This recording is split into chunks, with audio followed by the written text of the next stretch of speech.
Hello, my miraculous friend, and welcome to another episode of the Magnify Your Miracles podcast. I'm Reverend Frances Faden, and before we get into today's episode, which is an encore of episode number 24, I want to tell you a little bit about why I'm doing this, and I want to share some sad news that I received this week, which is why we're doing things a little bit differently today. Episode 24 is the book review of one of my favorite books that I've read recently, ShreeMaa Life of a Saint, and it is written by Swami Satyananda Saraswati about the beautiful saint from India, Shree Maa. I got news this week that the Devi Mandir, the word Mandir means temple, so it's the temple of the Divine Mother, which was founded by Shree Maa and Swami Satyananda, was burned to the ground, unfortunately, in the wildfires happening in Northern California. So many fires right now happening in California. But this fire, it destroyed the temple completely. There's pictures of it that you can see before and after, nothing left. And in addition to that, Shree Maa's home was also burned, as well as offices, office spaces for the organization, the Devi Mandir. Now, I'm sharing this with you, not to bum you out, but to actually ask for your help and let you know how you can help and how you can support me in supporting Shree Maa. Shree Maa, I believe, is a manifestation, is an incarnation of the Divine Mother. So when I saw this news, for me, it was as if Mother Mary's house itself was burned down. I believe that all of these amazing beings are manifestations of the same one Divine Mother in many, many forms. And of course, those of you who work with me know that the Divine Mother works with me and through me as the energy of Mother Mary. But I've received so much inspiration and so much guidance from Shree Maa, from Swami Satyananda, and from their organization, from the books and the tireless work that they put out. They're always putting out more and more and more to uplift us, to support us, to help us to awaken to our own divine true selves. And Swami Satyananda has said that the definition of spirituality is to give more than you take. Such a beautiful, beautiful definition. That's why I was inspired to offer a very special event in their honor. I'm holding up benefit. So it's actually happening on Wednesday, September 2nd, the day that this podcast is coming out. If you haven't signed up already, you can sign up at francesfaden.com/ShreeMaa. That's ShreeMaa. S is in Sam, H is in Harry, R is in Ralph, E is in Eddie, E is in Eddie, M is in Mary, A is in Apple, A is in Apple. francesfaden.com/ShreeMaa. And you'll be taken to the Eventbrite page where you can sign up. There's no charge for this event. In lieu of charging, I'm asking for you to make a donation directly to the Devi Mandir Foundation. So how it works is you just go to francesfaden.com/ShreeMaa. That will take you to Eventbrite. You can get your ticket. You sign right up there. You can get your ticket and you'll be registered for a live channeled event with Mother Mary. That's what I'm doing. That's what I'm offering. This is going to be a very powerful event. We're holding it on the 2nd, which is the full moon in Pisces, a beautiful day to do healing work, deep healing work, and also selfless service, to be offering ourselves in service in whatever way. So I'm offering this as my service and my offering to Shree Maa, to the Devi Mandir, and to Swami Satyananda. I'm offering this for you to have an opportunity to connect in with Mother Mary's energy. And not only will we be doing a guided meditation, but then the second half, I'm opening it up and offering personal messages from Mother Mary to as many people as I can who are live on the call. So it's an incredible opportunity for you to experience the presence of Mother Mary and possibly even to receive a message from her. And what I'm asking in exchange is that you make a donation. Now, I won't know if you've made a donation or not. This is completely done on the honor system. I have no idea what amount you're going to offer. I have no way of knowing what that is. So it's really very anonymous. It's between you and Divine Mother. Whether you can donate $1 or $1,000, whatever you can do is perfectly fine, and it will make it so that you can be part of this amazing energy. The other thing that you can do to help and to help me and to help ShreeMaa is to pass the word. If you could let people know about this event happening and let them know that they can donate, that would be amazing as well. So there's many, many ways that you can be a support. Financially is one of the ways, absolutely. Energetically is also one of the ways. Please be on the call. Please invite your friends to be on this call. That would make a huge difference for me as well. I really, really appreciate it. Now, as for this episode today, we're going to be rebroadcasting episode number 24, which is my book review, ShreeMaa Life of a Saint. And you will hear in this book review the incredible details about ShreeMaa's life. One of the things, I don't remember if I shared this, is that she is believed to be the reincarnation of Ramakrishna's beloved wife. And so when Ramakrishna, the great Indian saint from the 1800s, when he was in a body, one of the things I love about him is he was very much of an interfaith master. He tried to see if all the ways that people practiced were valid ways to become self-realized. So he practiced Hinduism, he practiced Judaism, he practiced Christianity, he practiced Buddhism, he practiced Islam, he practiced all of it to see if I practice this with focus and devotion, will I be awakened? And he found that all of them were valid when done with sincerity and focus and devotion. All the paths will lead to God. And it's one of the things I love about him. But he actually left his body relatively early. And before he left his body, his wife, her name was Sarada Devi, he bequeathed to her all of his spiritual energy, and she became the leader of his organization until she passed. And it is believed that ShreeMaa is actually a reincarnation of Sarada Devi. So many parallels, so many things point in that direction. So she is an extremely high soul. And anything that you can do in service of, well, first of all, anything you do in service of anybody is blessed. But anything that you can do in service to an extremely high soul blesses you abundantly, abundantly. So I love ShreeMaa. I love all the manifestations of Divine Mother. And of course, I love Mother Earth herself. And we are going to be honoring all those levels. So Mother Mary is going to be taking us through this guided meditation. You will feel her presence. Then we'll be doing a healing meditation with Mother Mary. And she will be guiding us. How can we bring healing energy to the earth, to Mother Earth, and to humanity right now? How can we open our hearts? How can we heal from so much of the sadness and so much of the heartache that's happening on the planet, that's happening with the earth herself? It's going to be a powerful, powerful time. So I really invite you to join me. Again, you can get your ticket on Eventbrite, francisfaden.com/ShreeMaa. Go ahead and register. And after you do, make sure that you make a donation of any size, whatever works for you. I totally appreciate it. And please enjoy this encore episode of ShreeMaa, Life of a Saint. Thank you so much, my friends. God bless you.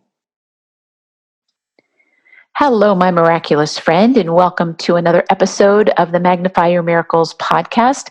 This is Reverend Francis Faden, and I'm so grateful to get to spend this time with you.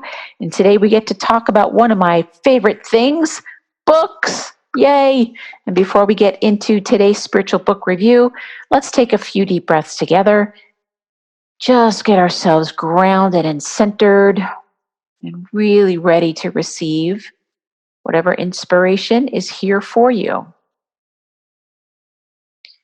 And as always, if you're driving in the car while you're listening, please keep your eyes open, but you can still bring your awareness to your breath. Breathing in the energy of expansion and breathing out anything that you no longer need.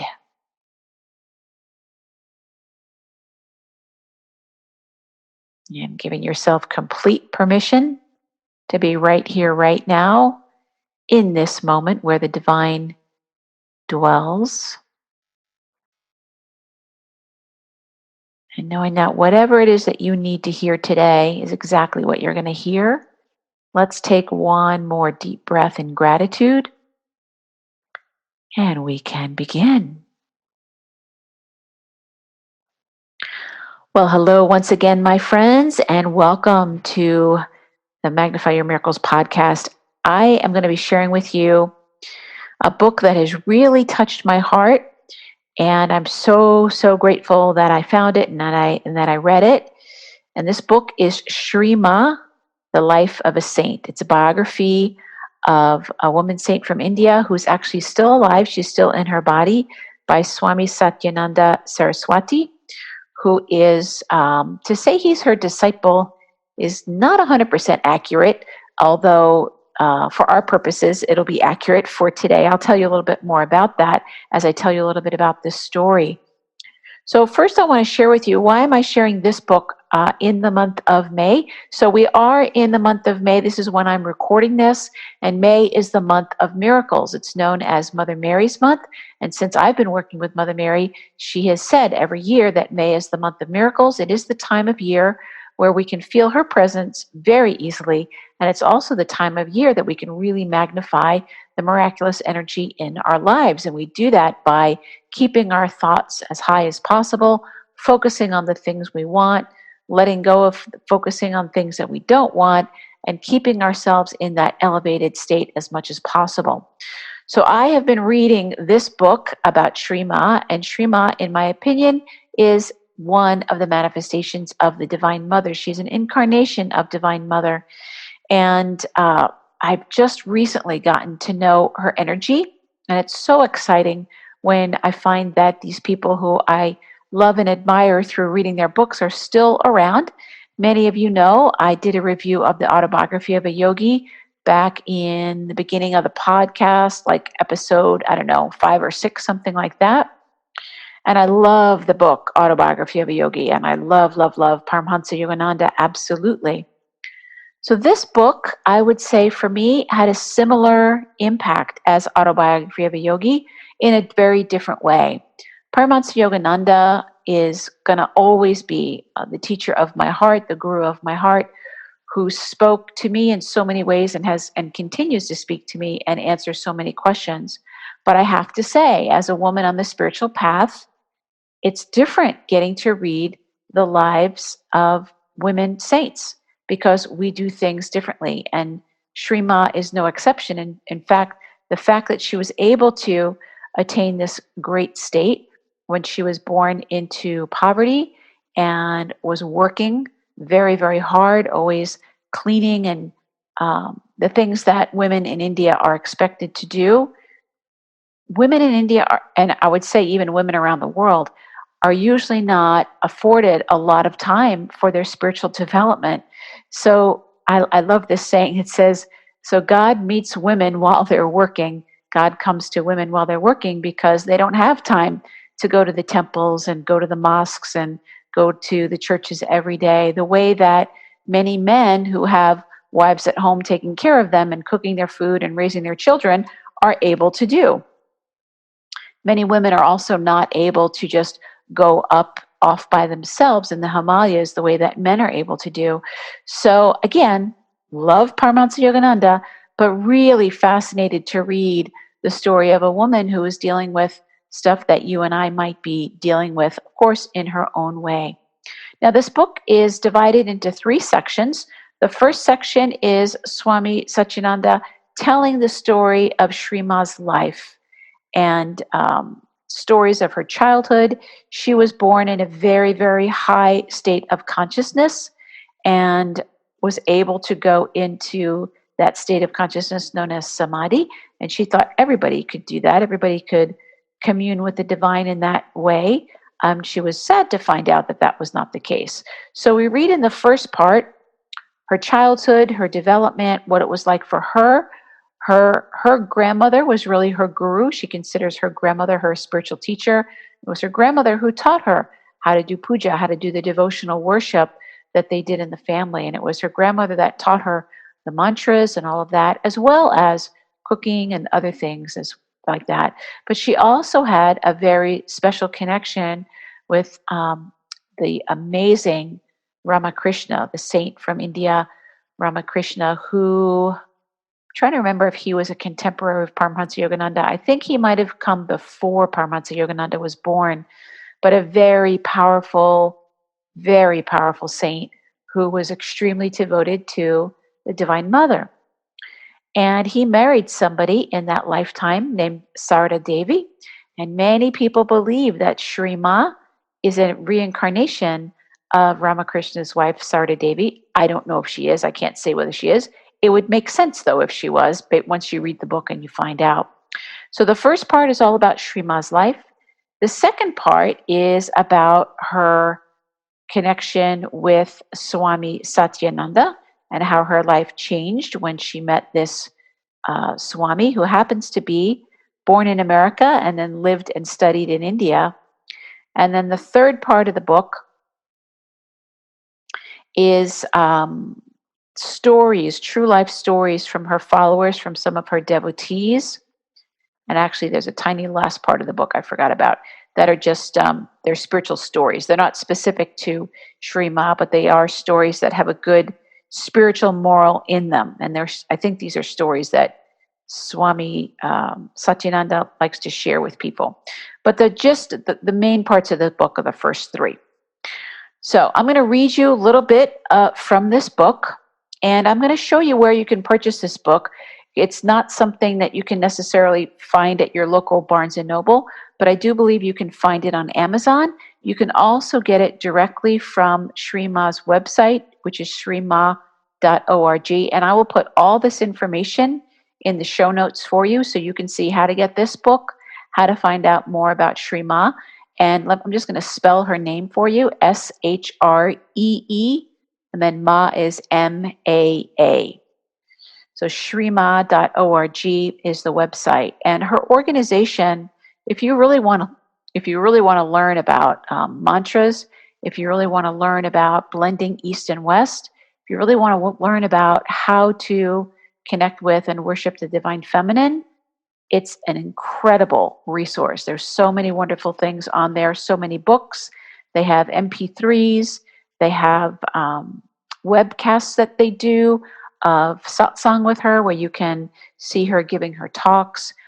She's a beautiful, beautiful musician and singer, and often she's doing kirtan, which is a devotional singing.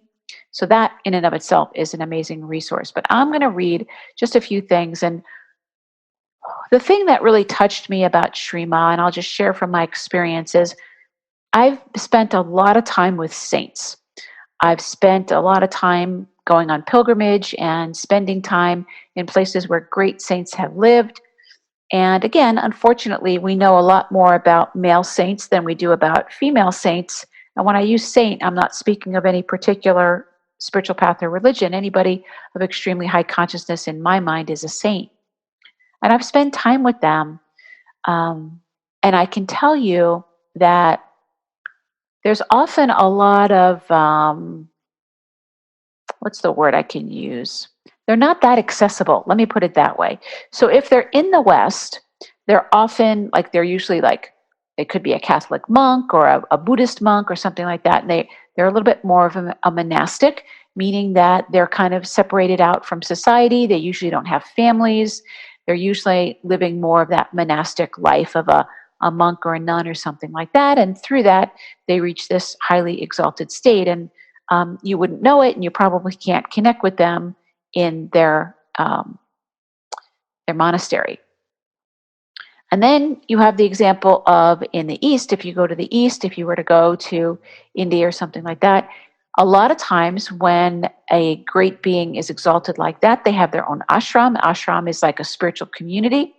They have their own center, and they're usually very, involved in all of that. And again, not always easy to have access to them, and a lot of people want to spend time with them.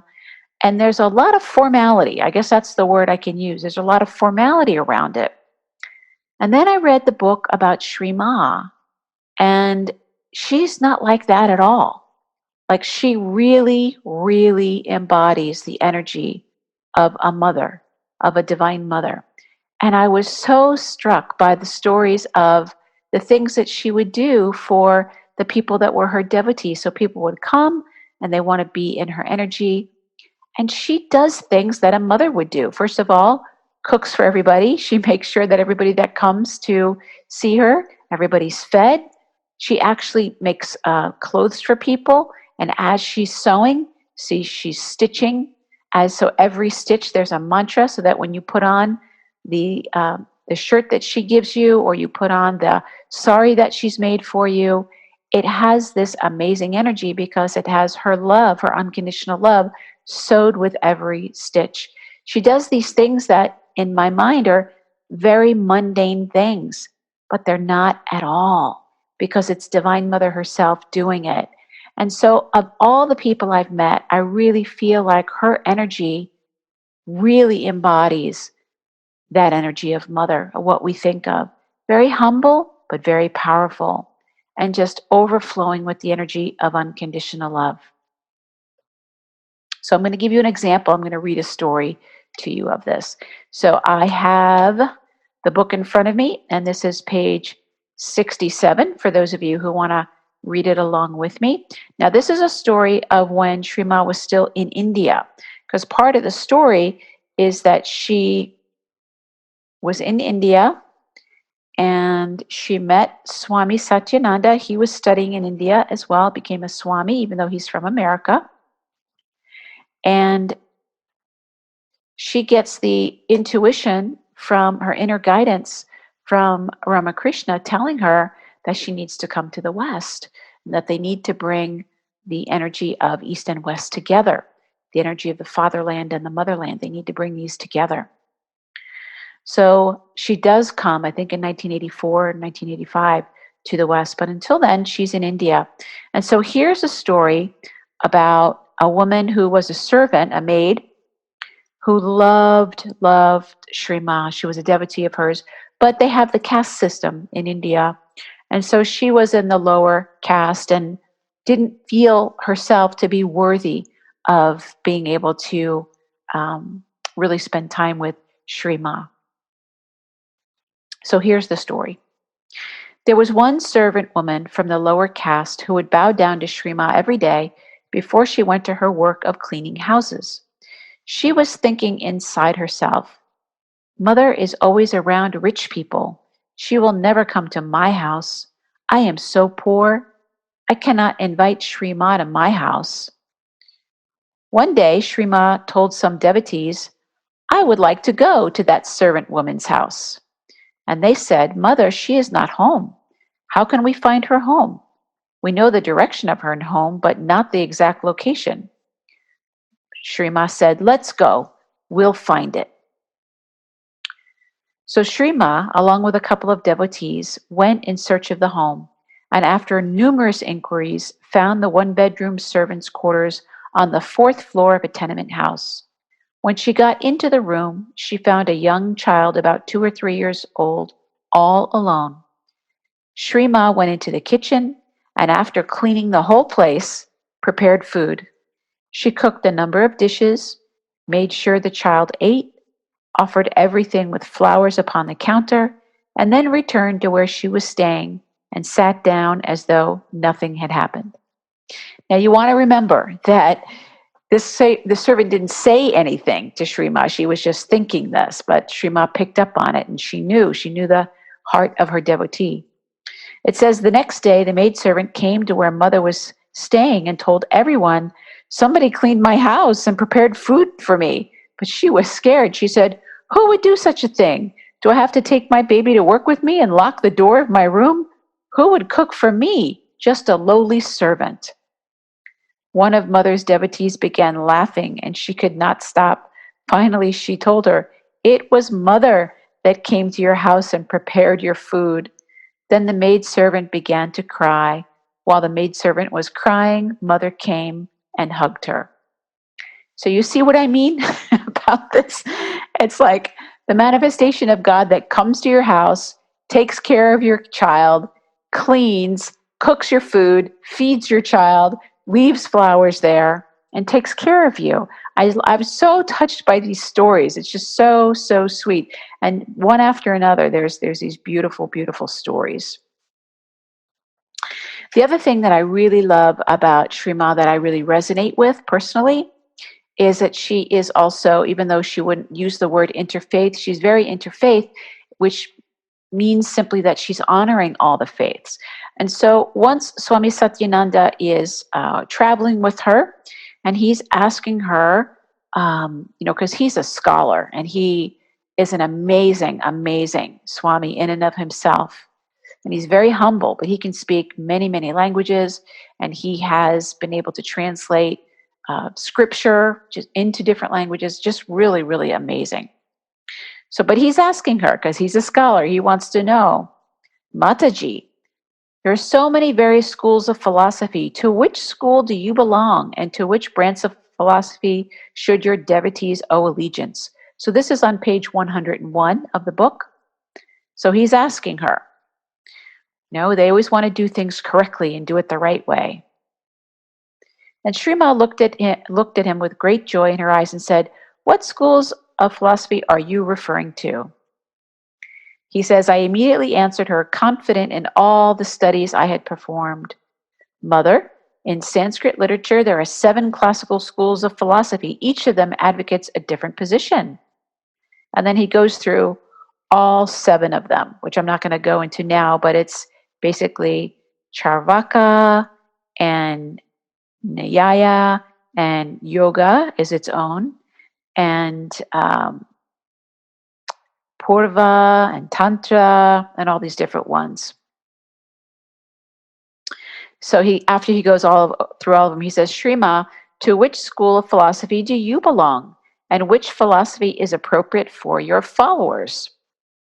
ShreeMaa, who was listening very intently, withdrew inside and sat very still for a long time. After some time, a beautiful smile of recognition came across her face. Slowly, she moved her tongue around her mouth, moistening her lips, and opened her eyes, which were radiant with compassion. Then she gave her answer. "The philosophies which you have described are not really different schools of philosophy. Actually, the Sanskrit term is shaka, branches. They are all branches of one philosophy, and taken together, they are the one path to self-realization. Every child in its infant state knows only what the senses tell it. A child seeks the warmth of its mother and cries for food instinctively, not because of a logical deduction. As we evolve, we begin to judge, and we learn how to discriminate using our mental faculties as a test of propriety. Sometimes we seek to discriminate between our changing nature and our changeless reality. Again, we seek to unite the two. Through devotion to our worship, we arrive at the realization of Vedanta, the unity of oneness. Mankind is constantly moving between the various forms of worship and the various schools of philosophy. Regardless of whether you call yourself a devotee or an intellectual, regardless of whether you perform with understanding or without, each of us in our every action is acting in accordance with one philosophy or another. Therefore, we all belong to all the schools of philosophy, as they are elements of the one path of unity. I love, love, love that. Because it's so true. People wonder about why we have different religions and different spiritual paths. And it's because everybody's in a different place. So what might be appropriate to you when you're at one stage of your life wouldn't necessarily fit. And I think people can really get themselves stuck when they try to, adhere to one thing as if it's the only way, when really we're meant to be evolving. We're meant to be evolving and going deeper into our understanding. So no matter which philosophy and which religion you belong to, she says it's all the same. I love that. And the last thing I will share with you of this beautiful book is from the back, where people were telling about ShreeMaa and their stories with them. And there's a woman telling her story of how she wanted to live here in the United States at Maa's ashram. I believe it's in Napa, California now. And so I am now on page 182. And this is something that is on a poster of ShreeMaa. And it really sums up her message and her philosophy. So I'm going to read it to you. Shree Maa's message. Be true. Say what you mean and do what you say. If you are true, you will be without fault. If your conscience is clear, your heart will be silent. That is peace, no matter what the result. Be simple. Many words are a burden to the soul. The real message of your heart will be communicated by your actions. The words will only explain the actions, but they must agree, lest we become hypocrites who preach what we ourselves do not practice. Be free. Leave your selfishness behind. The peoples whose opinions are valued will love us for what we are, not for what we have. The respect which can be bought is as useless as a tree which bears neither flowers nor fruits. When the leaves will fall and the trunk wither, none will come again. Take refuge in God. Neither your friends, relations, or others will take you to heaven. Only wisdom will be our salvation. Cultivate wisdom. Learn from everyone, everywhere. Then use that knowledge which will bring you into harmony with the universe. Develop discrimination. Pursue only those desires which will make you free. Leave the ones which will get you into trouble. Know the difference and remind yourselves daily. Remember that the God you seek resides in every atom. You can offer respect to every atom, even while you maintain your own discipline inside. That you are a spiritual seeker is not something that you need to show outside. It will manifest in your behavior without your having to try. If we are gentle, loving, kind, and honest in our dealings, that is spiritual. Your spirituality cannot be hidden. Similarly, if one is full of fears and trying to hide his inner emotions, such a person is not full of spirit. That is only an ego. Let all our actions manifest our love. Work is visible love, the expression of love that we can see. People want realization, liberation, to become enlightened. Do not think it is something different from doing for others as you would have them do for you. Spirituality is very simple. I am everywhere, says the sage. I exist in every form of creation. If I hurt any form, I hurt myself. If I raise any form to a higher level, I myself find progress. It is easy.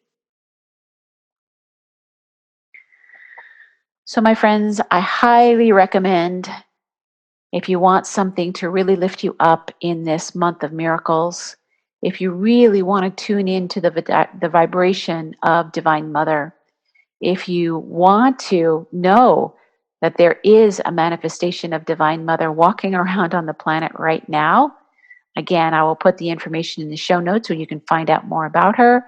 You can also see her beautiful videos on YouTube, and I'll put a link in there to one of my favorite videos of her singing this beautiful divine love song. It moves me to tears every time I listen to it. It's so incredible. I highly recommend, my friends, that you read this book, ShreeMaa, The Life of a Saint by Swami Satyananda Saraswati. Thank you so much, my miraculous friend. And please always, always keep in mind that the key to magnifying your miracles is to remember that your miracle is already here. God bless you. Bye-bye. Thank you for listening to the Magnify Your Miracles podcast. I'm so grateful to be able to spend this time with you. If you want even more inspiration, feel free to visit my website, francisfaden.com or magnifyyourmiracles.com. And if you did enjoy this episode, I would really appreciate it if you left a review on iTunes, Stitcher, or wherever it is that you connect with awesome podcasts. Remember, the key to magnifying your miracles is remembering that your miracle is already here.